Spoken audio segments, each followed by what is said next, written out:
And good day. Today we're having a look at this See the Unseen K&F Concept. It's a tripod.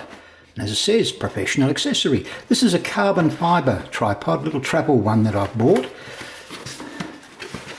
And this is the box it comes in. The original shipping container, I've already ripped it apart and got rid of it. Or shipping box or whatever you want to call it. Let's have a look and see what we got in here. We have got a nice looking carry bag. Got a shoulder strap on it. Yeah, nice bright colours. Zip smooth. Okay. Oh look, we've got a little zipper in here. We'll have a look and see if there's anything in there. Nothing, so that's where the... Oh, I've dropped on the floor. Oh, didn't realise that.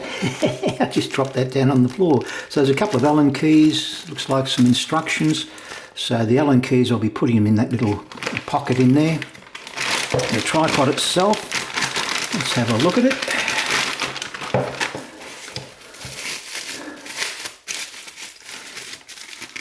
It's a nice little light one for carrying around. My other tripod is a bit on the heavy side, so I'll be taking this outside and having a good look at it shortly. And this is the instruction manual. One side is in Chinese, the other side is all in English, if I can get that into the...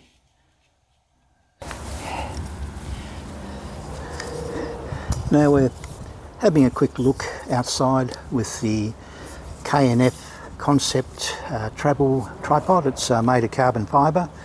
To get the legs to undo, you just simply unscrew them. You can do all four at the same time, which makes it quite fast to deploy.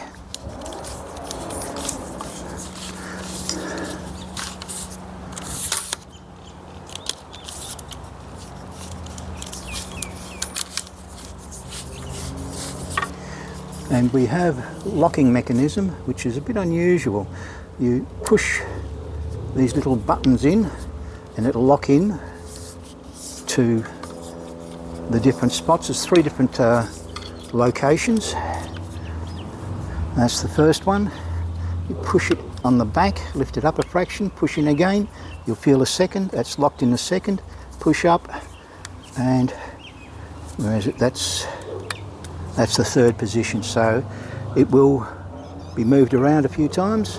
The only thing I don't like is, as you can see here, once you've actually moved it, you've got to press that button in again to lock it. So yeah, that's not something I'm overly keen on. Now we do have a little bubble float on the top, so you can actually set the platform nice and level before you put your camera on it. There's also a little screw hole on the side here that's 1/4 inch, so you can mount your external monitor, or perhaps you've got a light, or maybe microphone setup or whatever. You can pop it in on the side there. The calibration goes right around, so you've got 360 degrees calibration on it, so you can actually rotate from a position and back again if required. Overall, the build quality is not bad. The ball head is quite good. Bit of retention in it as you move it, but not too much to cause an issue. The panning is really, really smooth, so that's a very big plus on this particular unit. I just happen to have my camera with me, so let's just pop it on, get an idea of what it's like. And this ground is a little uneven where I am at the moment, so I might adjust that one.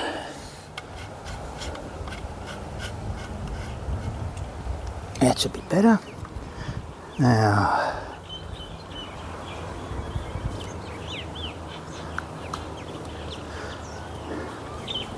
very smooth. So that's a very, very smooth mechanism there. We can lock it in place so it doesn't move around. On the side you've got this little screw mechanism, so you can actually adjust the ball head to whatever angle you want the camera on, which is good. And we'll lock that in place. As you can see, it's a little low for me. It does have, obviously, an adjustment for height. It's also got a second one, which is a bit unusual. So you've got a second height, which will get it up quite high, as you can see here, but it also, with extra height, you get a bit of movement. So for video work, not so certain. Well, you might be able to get some shots with it, but I wouldn't have it up that high normally. It's too high for me, so probably that one. Let's try again. Let's do a bit of panning.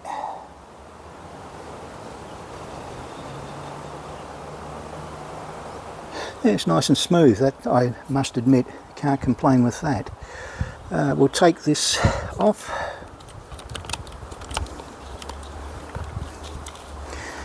Put it down. Another thing the tripod can do, which is quite good, I like anyway. If you loosen that, drop it down, on the bottom you've got this little hook where you put your extra weight, like a sandbag, or you can put your put your bag on it to give a bit of extra weight, a bit of stability to the tripod itself. You unscrew it. It will come undone. There it goes. Put that in the pocket. Pop that piece off. Put it under the arm. And you've got this nice foam carry handle on the side. Now that also unscrews and doubles up as a monopod. So that's kind of good. It's also a nice height for the camera up here. Just tightening that up a little bit. So that's probably one of its best features. You just simply unscrew it and put it back again.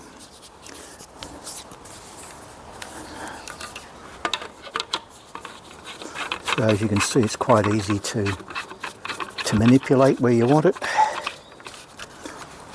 I'll pop that upside down, of course, which you can do. And having the added advantage of having a second drop in there as well, so you can actually get a different height, which is good if you've got your camera down there. So yeah, might as well do that up, I suppose. We'll make certain they're tight, pop the camera in upside down. I won't screw it in, but I'll put it in position, give you an idea. So the camera fits down there, so you've got reasonable area for doing low shots. Undo that, pop it back over again. So it's pretty easy, pretty fast to do and undo, as they say. So if you want to get that little close-up shot down the bottom, a bit lower than normal, you can do it that way, or more traditional ways, just simply reducing the height of the legs.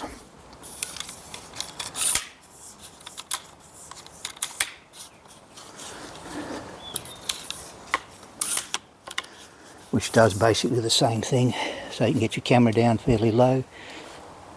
It's a bit more stable down low too, so that's something to bear in mind. Would I recommend it? Yeah, probably as a travel tripod. If you've got nothing else and weight is a concern to you, then I would say yes. Well, when I say that, I mean I've got a heavy camera. It's around 2 kilo. And this is supposed to hold up to 6 kilo, which it does. But it just doesn't feel right for me. So, and I just don't like this locking mechanism. As you can see, that one's locked. But this, you've got to remember to push them in all the time, and if you don't, yeah, not keen on that at all. That's a definite no for me on that particular section on it. But apart from that, it's quite well made from what I can see. I do like these grips for doing the legs, the screwing and screwing up. That's quite good.